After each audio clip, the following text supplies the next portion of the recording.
But first, a Captain Cook statue in Melbourne's Fitzroy Gardens has been attacked just weeks after it was reinstalled after being repaired from the last act of vandalism. Back in February last year, vandals knocked the statue off its pedestal, and in the early hours of this morning, they used an angle grinder in an attempt to saw off the statue's head. 3 unidentified vandals fled before they were able to decapitate the statue after being interrupted by a security patrol. Now, here's the first lesson that our councils need to understand. It's pretty obvious that statues like Captain Cook or Queen Victoria, those statues that remind us of our British past, are targets for vandals. And so it only stands to reason that every council around the country does what the City of Melbourne had done with this statue: install lighting, CCTV cameras and security patrols. Here in Sydney, the City of Randwick is debating whether or not they should have CCTV cameras monitoring a Captain Cook statue here that's been vandalised not once but twice. It begs belief that they're debating whether or not CCTV cameras should be installed. I'll tell you why they're debating it, though.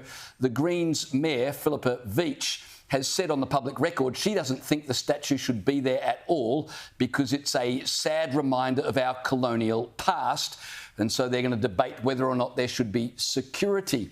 Melbourne's Lord Mayor Nicholas Rees, and credit for putting in security to protect the statue, otherwise the head of the statue would have been lopped off this morning. But have a listen to what he said, because I don't think he still quite gets it.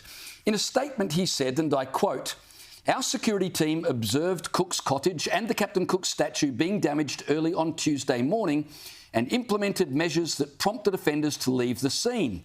Well, so far so good, but have a listen to this next part. He says, "While there are a range of views on statues and memorials, each time a monument is damaged, it's ultimately the ratepayer footing the bill, and that is unacceptable." What I don't like about that statement is it's unnecessary to qualify it with, while there are a range of views on statues and memorials.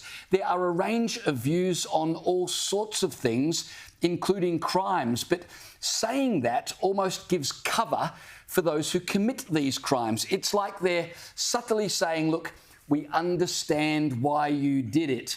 And when criminals hear that sort of language and rhetoric from our elected officials, well, no wonder they continue to behave in this way. Have a listen to Police Detective Inspector Martin McLean. He gets it. The community has a pretty dim view on people who behave in this manner in public. I don't see them as protesters, I see them as criminals, and that's how we'll deal with them.